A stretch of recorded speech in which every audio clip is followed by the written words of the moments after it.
We're back. Dick Cavett is with us tonight. Dick is a friend. We're both from Nebraska, and Dick was once a writer on The Tonight Show, believe it or not. I don't know whether that's a memorable time in his life. Matter of fact, we've been on so long, everybody was once a writer on the show. The couple that was just out here, I forgot to mention, used to be writers on The Tonight Show.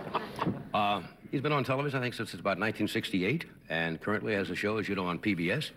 There's a new book called Eye on Cavett, which is a rather candid account of things that have happened, some serious, some amusing. Would you welcome, please, Mr. Dick Cavett?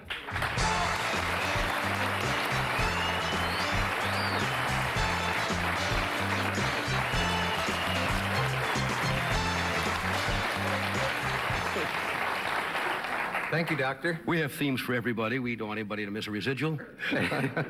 How you been? Very fine. I don't know if you heard the introduction about you being a writer on The Tonight Show, and I said, I'm not sure that that was a memorable period in your life. How would you appraise that? It was, however. I remember how I got that job, really. I had gone off and I'd written for you for a while. Mm-hmm. I first wrote for you, and I doubt if you'd remember this, and even under regression hypnosis, for an Emmy show. I'm under hypnosis now, as a matter of fact. Yes. Well, maybe you recall. Oh, I got to tell you this. I met a transsexual in New Orleans, and I'll get back to that. Yeah, it's a section of my book that's raised a number of eyebrows about the silicone breasts. Huh. And one of them got under a very hot light and ended up at 34 long. How'd the monologue go? Real good. They don't know. They're thinking you don't know that I did that. They're thinking I know. No, I remember. Do you know? Now you'll have to swear I hadn't prepared this, but okay. I remember the first line you ever did of mine that you got a laugh with. Okay.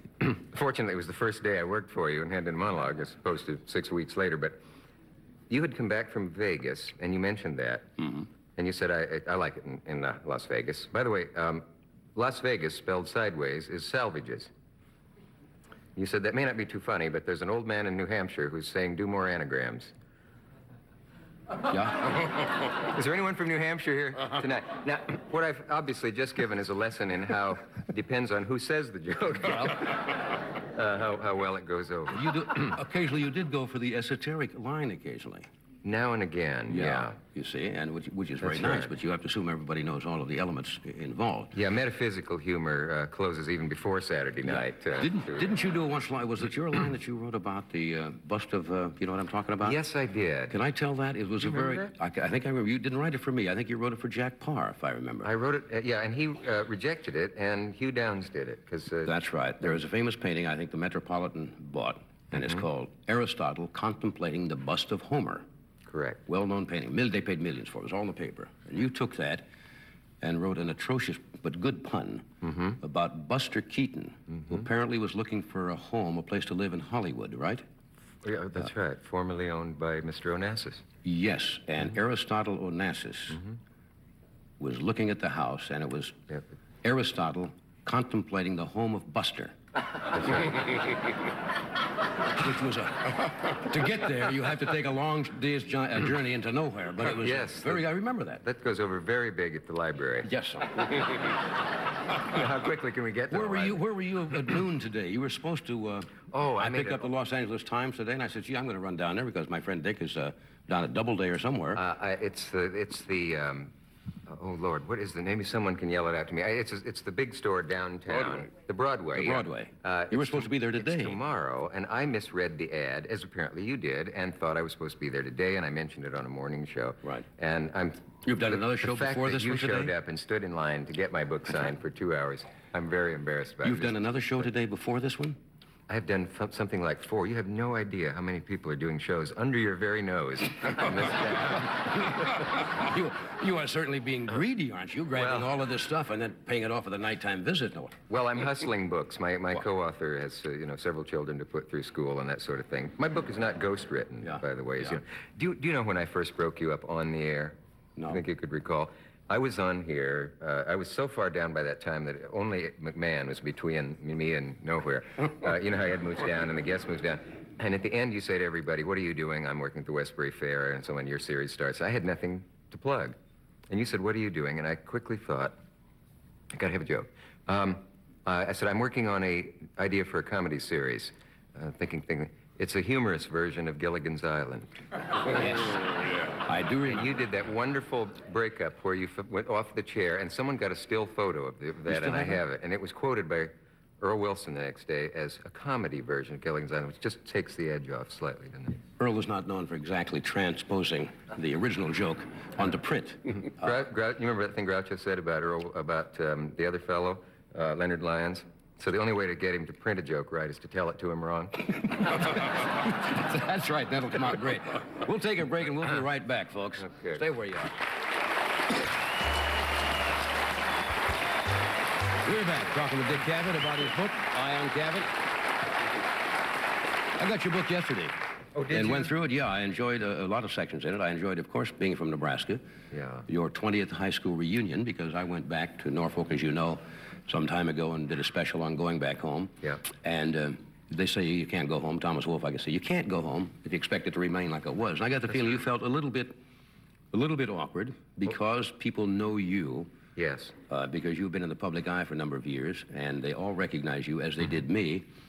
But on the other hand, they think that you have been in constant contact with them also, and you may not have seen them for 20 or 30 years. Yeah, so and it they're becomes a little somewhat disappointed awkward. that you don't recognize them immediately, Yeah. and you feel kind of sorry about it. And you probably, did you feel the same thing I did, that you wanted to kind of go back home and see people as they would be if you weren't famous, but by being famous and having a recognizable face, it altered everything, so you could I never think really so. get a...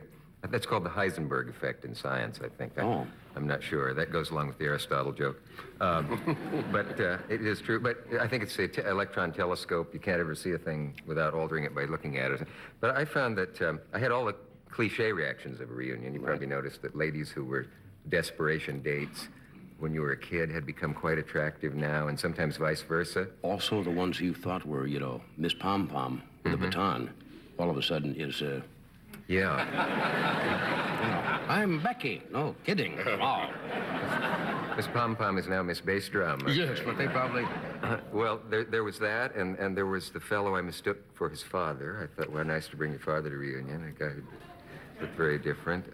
Did you feel that you were younger than most of the people, or that they were older than you were? Yeah. Or hoped that... They thought I hadn't aged. And I also, it seemed like my class had an age range of from 30 to 60, even though we were all, by definition, the same age. Yeah.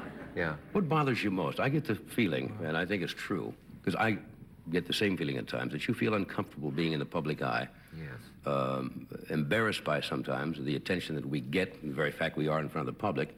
Sometimes we feel that, you know, hey, I'm the same person I was there. I haven't really changed basically, but it becomes a situation you have to deal with. Yeah, and yet there's something that looms over you while they're talking to you that's bigger than you in some way. I find fame... You and I talked about this once in your office. You were going to go to something, and then you said, I don't really know if I can go, though, with this face.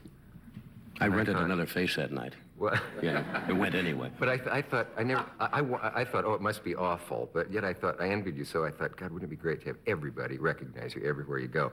And it is sometimes, but it's like the Midas touch, if you could turn it off. Right. I know you told once about a guy who, I think, put his arm around your neck. You were seated at a table, dragged you about 12 feet backwards to say hello to his pustule-covered sister at a party or something Well, like it was that. worse than that. I remember exactly what it was. I couldn't remember him. He didn't tell me who he was. Yeah. And he says, my sister doesn't believe you know me.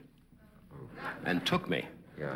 Now, all the way across the room, I know I'm going to be confronted with his sister, who says, she doesn't believe you know me. And I didn't know who it was. Yeah. And to this day, I don't know how I feigned some kind of, got a case of the vapors or something. Yeah. It was awful.